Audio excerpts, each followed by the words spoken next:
மயிலாடுதுறை மாவட்டம் சீர்காழி அருகே பழையபாளையம் கிராமத்தைச் சேர்ந்தவர் செல்வி.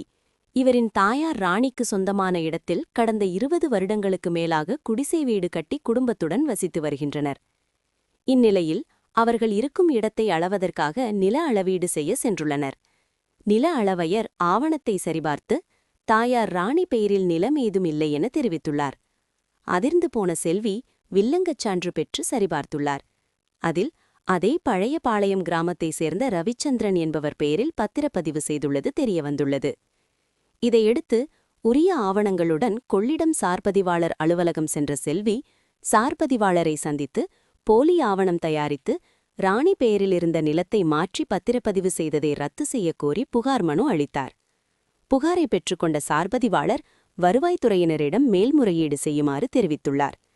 இது தொடர்பாக மாவட்ட ஆட்சியகத்தில் செல்வி ஏற்கனவே புகார் மனு அளித்திருந்த நிலையில் நடவடிக்கை எடுக்கப்படாததால் ஆத்திரமடைந்து இன்று மாவட்ட ஆட்சியகத்துக்கு மறைத்து எடுத்து வந்த மண்ணெண்ணெயை உடலில் ஊற்றிக்கொண்டு செல்வி தீக்குளிக்க முயன்றார். அவரை போலீசார் தடுத்து நிறுத்தி மாவட்ட ஆட்சியரிடம் அழைத்து சென்றனர். இதேபோல் மயிலாடுதுறையை அடுத்த மணல்மேடு ராதாநல்லூரை சேர்ந்த மாற்றுத்திறனாளியான சக்திவேல் என்பவர் தனது சகோதரர் தனக்கு சேர வேண்டிய 3 ஏக்கர் நிலத்தை தராமல் ஏமாற்றி வருவதாகவும் புகார் அளித்தும் நடவடிக்கை எடுக்கப்படவில்லை என குற்றம் சாட்டி 3 சக்கர வாகனத்தில் அமர்ந்தவாறே உடலில் மண்ணெண்ணெயை ஊற்றிக்கொண்டார். அவரை போலீசார் தடுத்து நிறுத்தினர். இருவேறு தீக்குழிப்பு முயற்சி சம்பவத்தால் மாவட்ட ஆட்சியகத்தில் பரபரப்பு நிலவியது. என்ன ரெஜிஸ்டர் பத்திரமா? யார் உங்களை இது பண்றது? ரவிச்சந்திரன் சார், எங்க பாட்டி இடம் சார். அது 34 குழி சார். அது 34 குழியும் அவங்க வந்து போன மாசம் என்ன பண்ணியிருக்கான், அவன் பையன் பேர்ல எப்படி மாத்தினானே தெரியல சார். அவன் பையன் பேர்ல ரிஜிஸ்டர் பண்ணியிருக்கான் சார் கொள்ளிடத்துல. நான் போய் உடனே கொள்ளிடத்துல போய் கேட்டதுக்கு ஆமா ரிஜிஸ்டர் ஆயிடுச்சுன்னு சொன்னாங்க சார். அதுல இருந்து 1 மாசமா நான் போராடுறேன் சார். இங்க கொடுத்துருக்கேன், பட்டாட்சியர்கிட்ட கொடுத்துருக்கேன், வருவாய்த்துறைக்கு கொடுத்துருக்கேன், புதுப்பட்டினம் ஸ்டேஷன்ல 3 வாட்டி கொண்டு போய் கொடுத்துருக்கேன். ஒரு நியாயமும் இல்லை சார். அவனுக்கு யாரு பேர்ல இருக்கு அந்த இடம்? எங்க பாட்டி பேர்ல ஆயிரவள்ளி பேர்ல இருக்கு சார் அந்த இடம். யாரு ரிஜிஸ்டர் பண்ணிருக்காரு? ரவிச்சந்திரன், ஹரிஷ் பாபு 2 பேரும். அவர் உங்களுக்கு உறவினரா? உறவில்லாம் கிடையாது சார். அவங்க வேற நாங்க வேற. சொந்தக்காரங்களா கிடையாது சார். நாங்க பாட்டியோட கையெழுத்து இல்லாம எப்படி செய்ய முடியாது? எங்க பாட்டி இறந்து 20 வருஷம் ஆகுது சார். 23 வருஷம் ஆகுது சார். அதுதான் சார் இப்ப நான் போராடுறேன். சப்ஜெக்ஷன் பண்ணி எடுத்திருக்கானு சார் அந்த இடத்த. அதையும் கொண்டு போய் பத்திரத்தை கொண்டு போய் கும்பகோணம் கூட்டுறவு சொசைட்டில வச்சிருக்கான் சார்.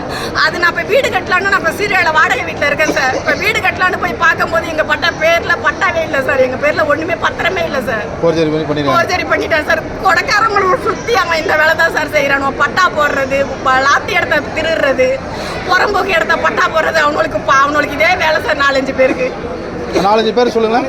4-5 பேர். கணேசன், அவன் அண்ணன் சார் கணேசன், ரவிச்சந்திரன், அவன் இன்னொருத்தவன் 12 வருவாய்த்துறை சீலே அவங்க கிட்ட இருக்கு சார். வருவாய்த்துறை சீலை அவங்க கிட்ட இருக்கு. ராத்திரி 12 மணிக்கு சிற்றடங்க ஏத்தி அவன் போய் இடத்த ரிஜிஸ்டர் பண்ணியிருக்கான் சார். அந்த ரிஜிஸ்டர் அம்மாவையே நாங்கள் வந்து இப்போ 20 நாள் ஆகுது சார். அந்த அம்மாவையே விட்டு வேலையை விட்டு தூக்கிட்டாங்க சார். நான் பேப்பரில் போட்டு டிவியில் போட்டு எல்லா வேலையும் பண்ணிட்டோம் சார். நாங்கள் அதை வந்து பேங்க்கில் வைக்கலன்னா கூட நான் எப்படியும் மீட்டில் நான் பேங்க்கில் வச்சிருக்கேன் சார். நான் இப்போ ஒரு சின்ன குடிசை கட்டினா கூட அந்த கடங்காரங்க வந்து எங்கள் வீட்டில் தான் சார் நிற்பாங்க. 45 3Bயில் வந்து அந்த வேலை. எப்படி அந்த பத்திரம் அவங்கள்ட்ட போனது? அவன் அண்ணன் கிட்ட 24 குழி, அவன் அண்ணன் அதே மாதிரியே செஞ்சிருக்கான் சார். நான் எங்களுக்கு நிறைய 81 குழி சார் அந்த இடம். நாங்கள் விற்றது 24 குழி தான் நாங்கள் விற்றது. எங்கள் பாட்டி ஏதோ வித்துட்டேன்னு சொன்னதால அவன் அண்ணன் கிட்ட விட்டுட்டான். அது வழியா இவங்க எடுத்திருக்காங்க சார் அந்த இடத்த. எங்களுக்கே தெரியாது சார் எடுத்தது. இப்போதான் சார் நானே கண்டுபிடிச்சேன். 4 பேருக்கு இதான் வேலை சார். அவங்களுக்கு கோர்ட் வரைக்கும் அவங்க பேர்ல கேஸ் ஓடிட்டு. பேருமா? என் பேர் செல்வி சார். 35 வருஷமாக நாங்கள் ஒரு நிலம் எனக்காக கொடுத்துருந்தாங்க. அந்த நிலத்தில் வந்து அவர் 35 வருஷமாக எங்கே போனாலும் தெரியல. அப்போ வந்து ஏன் நிலம் அது எனக்கு பிரித்து கொடுத்த 20 வழியாக வந்து அவர் கேட்குறாரு. அது பேர் புருஷோத்தமன். கேட்குறது யார்? புருஷோத்தமன். அவர் சொந்தக்காரன் கிடையாதுங்க. 35 வருஷமாக நாங்கள் அனுபவிச்சுட்டு இருந்தோம். அது எங்கள் அப்பா இருக்க ஊர்லேருந்து நான் பார்த்துட்ருக்கோம். பட்டா இடமா? அவங்க நாங்கள் வந்து கேவிசி இடத்த கொடுத்தோம் அவர்கிட்ட. இப்போ இந்த 20 வழி பட்டா இடம். அவர் வந்து பட்டா என்னதுங்கிறாரு. பட்டா இடத்துல அவங்க கொள்ளையை விட்றேன்னு சொன்னேன். அவர் என்னன்னா ஒன்றா முடிஞ்சு நின்று பாரு அப்படிங்கிறாருங்க. எனக்கு கொடுத்து 20 வழி தான் கொடுத்தாங்க. அதையும் அவர் கொடுங்க நிற்கிறாரு. 20 வழி யார் கொடுத்தா? எங்கள் போலீஸ் ஸ்டேஷனில் பிரித்து கொடுத்தாருங்க. எனக்கு போலீஸ் ஸ்டேஷனில் பஞ்சாயத்து பண்ணி பிரித்து கொடுத்தாங்க. அப்புறம் திரும்பி போனால் சிவில் மாற்றம் எங்கேயும் பார்த்துக்கினாங்க. அப்புறம் கலெக்டர் ஆஃபீஸில் வந்து நான் கொடுத்தேன். மகாபாரத் சாருக்குள்ளே கொடுத்தேன். விசாரிக்கிறாங்க. அவங்க மாறி போயிட்டாங்க. அப்புறம் ஸ்ரீகாந்த் சார் வந்தாங்க. அவங்கள்ட்ட டைப்படுத்தி கொடுத்தேன்.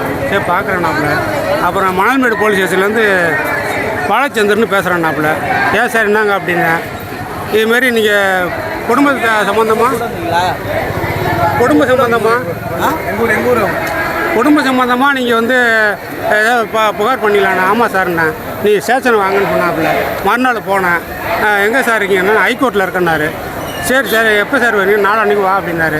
நாளான்னைக்கு அடித்து நான் மாயன் கோர்ட்டில் இருக்கேன்னாப்புல. ஏன் சார் என்ன சார் வரது? நீங்கள் இப்போ வந்து மணலை ஊற்றி இது பண்ணிட்டீங்க. ஏன் சார் அதுக்கே இப்போ வந்து மணலை ஊற்றிக்கிட்டீங்க. வேறு அது முன்னாள் அடிக்க வேண்டாம் சார். ஊர் முக்கியத்தான் இருக்காங்க. அவன் எனக்கும் எங்கள் அப்பா பிரச்சனை, அண்ணனுக்கு தான் பிரச்சனை. என் அண்ணன் பையனுக்கு அப்படி தேவையில்லை.